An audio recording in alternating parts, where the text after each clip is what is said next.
The cabin hummed with the soft drone of engines as Flight 237 sliced through the clouds, bound for Chicago. Sarah Mitchell, a seasoned flight attendant with a warm smile and a heart full of ideals, moved gracefully down the aisle. Her Navy uniform was crisp, her badge gleaming with pride. She believed in fairness, in lifting others up, and in the power of kindness to bridge divides. But today, her patience was fraying. In seat 12A, Karoline Leavitt, a sharply dressed woman with a commanding presence, was making demands.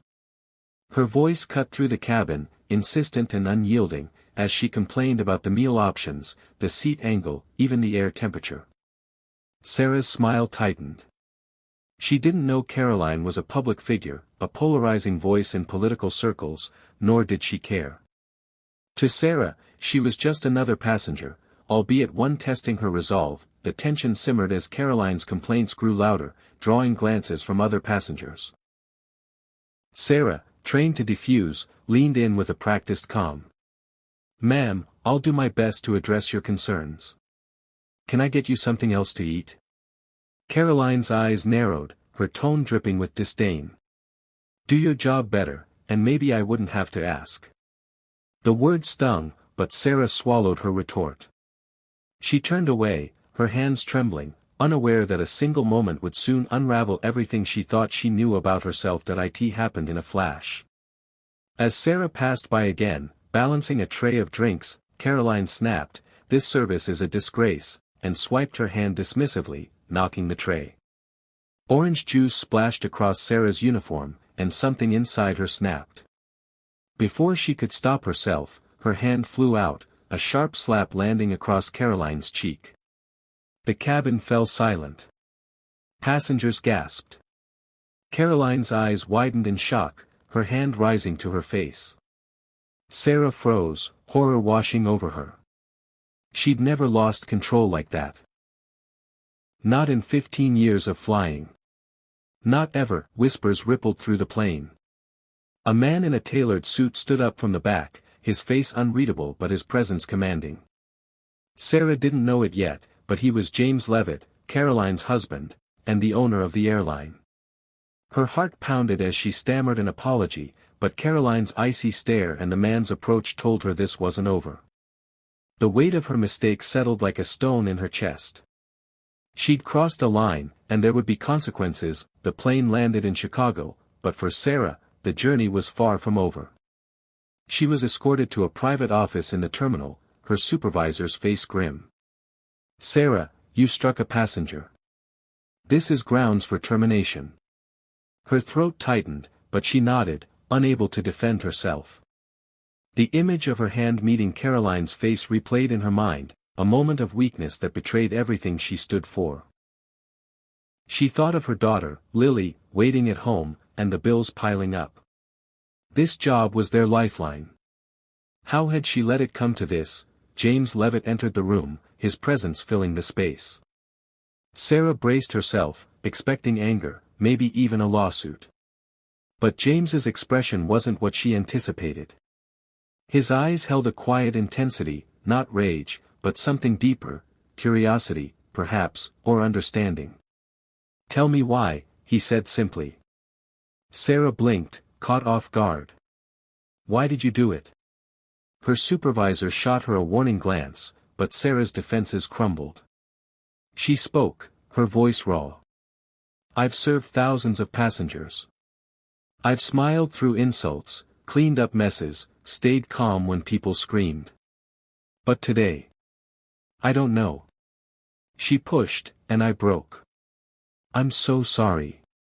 James listened, his face unreadable.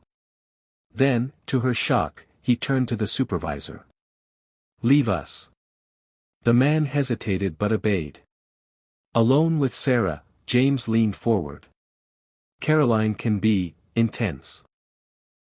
She's used to getting her way. But you don't know her story, do you?" Sarah shook her head, confused. James's voice softened. "She's been under immense pressure. Her work puts her in the public eye, and the threats, the hate, it's taken a toll. She's not herself lately." Sarah's stomach twisted. She'd judged Karoline without knowing, reduced her to a problem passenger, then came the bombshell. "I own this airline," James said, his tone matter of fact. Sarah's heart sank further. Of course, she thought, this is where he fires me himself. But James continued, "I saw what happened. Not just the slap, but before. You tried to help her, even when she pushed you away. That's who you are, isn't it?" Sarah didn't know how to respond. He went on, "I checked your record. 15 years, glowing reviews, passengers calling you an angel. One mistake doesn't erase that." Sarah's eyes burned with unshed tears. She didn't deserve this grace, not after what she'd done. James stood, pacing the small office. "I could fire you," he said, "and most would say I should. But I believe in second chances. And I think you do too." He paused, his gaze piercing. "Karoline's waiting outside. She's furious, but she's also human. I want you to talk to her. Not as a flight attendant, but as a person." Sarah's breath caught. Face Karoline again? After what she'd done? But James's eyes held no judgment, only a quiet challenge. "Show her who you really are," he said, trembling. Sarah followed him to a quiet lounge where Karoline sat, her arms crossed, her face a mask of indignation. Sarah's instinct was to shrink, but something in James's words stirred her. She thought of Lily, of the values she wanted to pass on, kindness, courage, owning your mistakes. She took a deep breath and stepped forward. "Ms. Leavitt, I'm Sarah. I'm so sorry for what I did. It was wrong, and I can't undo it. But I want you to know it wasn't about you, not really. I let my own frustration take over, and I failed you. I hope you can forgive me." Karoline's eyes flickered, her guard wavering. For a moment, she said nothing. Then, her voice low, she spoke. "Do you know what it's like to be hated for what you say? To wake up to threats every day?"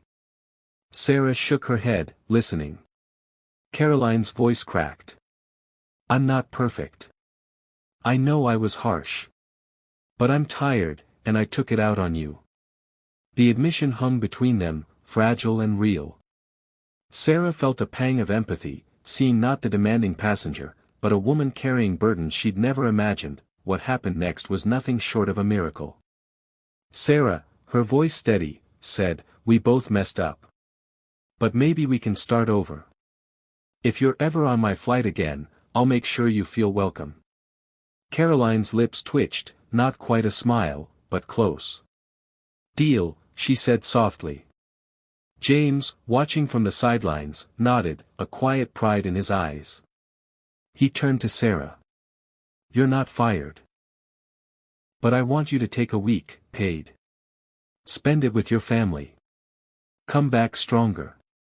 Sarah's tears spilled over, gratitude overwhelming her. As she drove home that night, Lily asleep in the back seat, Sarah felt lighter than she had in years. She'd made a mistake, but she'd also made a choice, to listen, to apologize, to see the humanity in someone she'd wronged.